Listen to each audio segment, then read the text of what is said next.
El Krakow is here. Man, look, I am going to get shot by a Spaniard. I'm going to get shot by a Spaniard, but it's okay.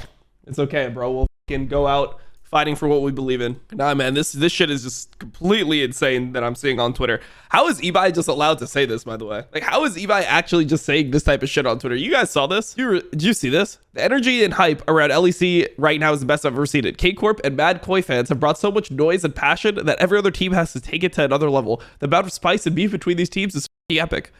I thought Koi was in the league last year. This is one thing that people are just completely ignoring. I mean, Yamato's 100% right. People act like Koi just showed up to the league this year, and they're like, last year wasn't Koi with like IBAI co-streaming, and like that wasn't just a thing that happened. It's like, no, that was the real Koi. Even though like it was Koi and like they had influence over everything. No, it's the team wasn't Spanish enough, so it wasn't actually Koi. And then IBAI says, we were in the LEC. Our co-stream usually had more than 100K viewers on average. Okay, bro, we get it. You're super famous, bro. You're so famous. You're so famous that you're like, your boys, the people that are riding your fucking coattails are famous too. Like 100% understood. You're super famous.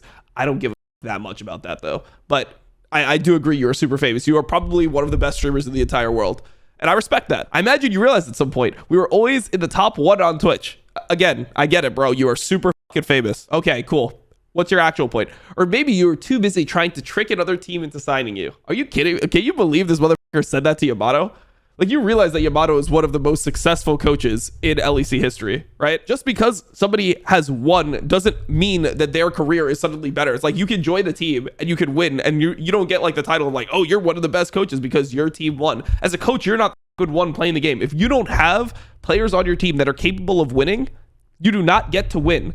If you competed in the time that Yamato competed from season 6 to season 10, 2 teams got to win. G2 won 8 times, Fnatic won 2 times. If you were not on one of those teams, you didn't get to win. The idea that means that like your career is fucking dog shit. It's like, oh, well, you didn't win. Your career is dog shit. It's just such a stupid way to view a team sport or view a role like a coach. You don't do this in other places, bro. It's so weird that you don't do this in other places to the same degree that you do it in League of Legends. You don't see this in the NBA or the NFL. Like, people can be considered good coaches without having one. Obviously, if you want to be considered one of the best coaches of all time, like all time, in a sport that's lasted 60 years, they probably want to see some level of team success. But the way that people view League of Legends, like coaching and playing, is just so stupid, and it just triggers me so fucking hard, honestly. But then also, it's like IBAI saying that when he was part of Koi, they got their 6 placings from regular season to playoffs were like 7th, 3rd, 6th, 7th, 8th, 7th, something like that, bro.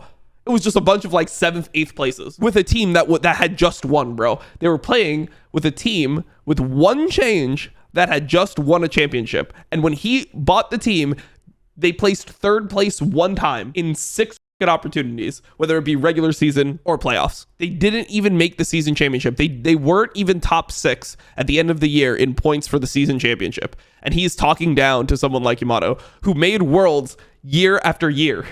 Bro, Yamato kept on making worlds. That is an accomplishment. I know everyone in LEC has this mindset, oh, you didn't win, you're not accomplished. No, bro, it's an accomplishment. Making worlds consistently is not easy. You see a lot of good players not able to make worlds. You see a lot of good coaches not able to make worlds.